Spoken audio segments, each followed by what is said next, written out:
So, I'm coming in to discuss Below Deck. Now, I do know I promised you HU, you are going to get it.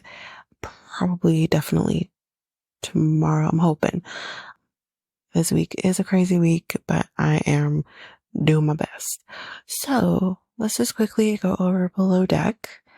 I don't think I have a whole lot to talk about, really and truly, but we're going to get through it. So, still no provisions. I don't think provisions ever showed up because I think they said they were going to bring it later on that night, but like the charter was going to be done by that point and whatever because it was a shorter charter. But what they ended up doing, which was really funny. I remember, I don't know what I heard or something about this could happen or whatever, but they're literally going to this other yacht to go get wine from them and bartering how much they're willing to give in order to get some wine because all these people freaking want to drink is rosé.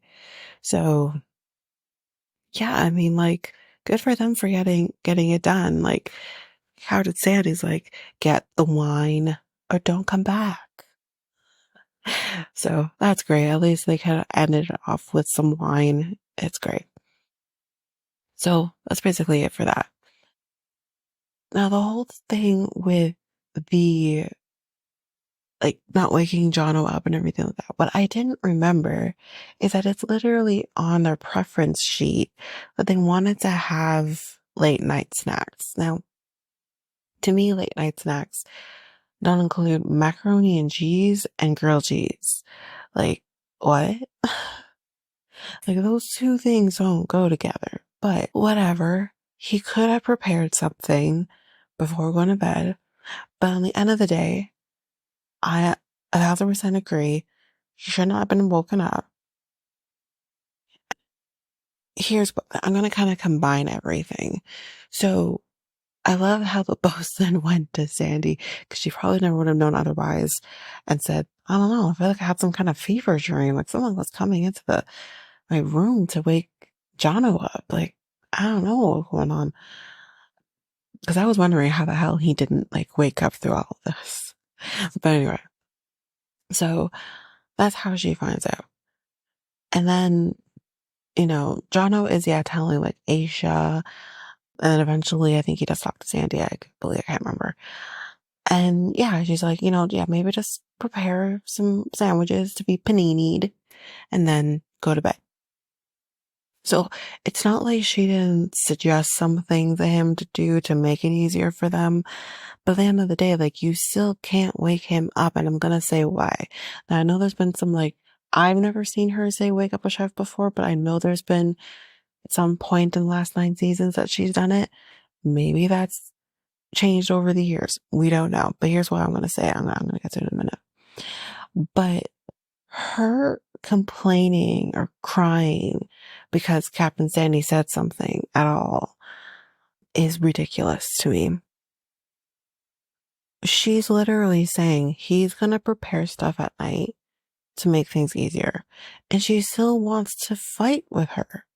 She literally wants to say to her, they weren't just asking for chips and dip or something like that. They were asking for a lot. She literally just said, and I guess she's trying to say the sandwiches wouldn't have done it. Ellie, it is up to you to streamline the guest to say, listen, chef's asleep. He has prepared some sandwiches that I can grill for you. Or panini, whatever. I can do those. That is all I have for you. It is your job to streamline them. You can't give them every fucking little thing when the chef's asleep. You know what I mean? So it's she wants to fight, but it's this is what she said. So you now need to figure it out. If you can't handle the pressure of trying to streamline these guests, then I don't know what to tell you. But her crying about it, what about my sleep? What about my sleep? I understand you need to sleep. I get it. Okay? And I'm sure she gets it too. But guess what? The chef is the reason you get the tips. The food and the alcohol are the reason you get the tips. Okay? That's how you get the tips. The food, number one. Alcohol, real slight, number two. You know, that is what gets you the tips. So when you have him having to wake up, like he said, at 6 o'clock in the morning to whatever, like that is what he has to do. And he's awake all day doing 3 meals a day for these guests, and also potentially doing 2 to 3 meals a day for the crew. So you will get to sleep. He doesn't. You get to some points, you got up later because you didn't get to go to bed on time, but you will get to sleep and you'll get your breaks throughout the day. He doesn't. He doesn't get breaks throughout the day. And her comment about like, well, breakfast wasn't until 10 o'clock. So he could have gotten up and then go back to bed. First of all, number one, you don't know people's sleep patterns. You don't know if interrupting his sleep like that is going to fuck his sleep up, which it did. It did. As we can see, he couldn't go back to sleep. And at least didn't have a restful sleep. Number two, do you understand prep? He can't wake up at 10 o'clock and do breakfast. He does have to get up early to prep said food. So maybe 6 o'clock is early for a 10 o'clock breakfast. But he understands what he has to do. You don't. I didn't particularly like her last season. She kind of annoyed me. And now I remember now why she did. Because she's a complainer. Like, shut up. Anyway. So there's that. I don't think I have anything else to really discuss about. Well, there's the tip. The tip was pretty good. Yeah, it was a pretty good tip because euros is like less than whatever.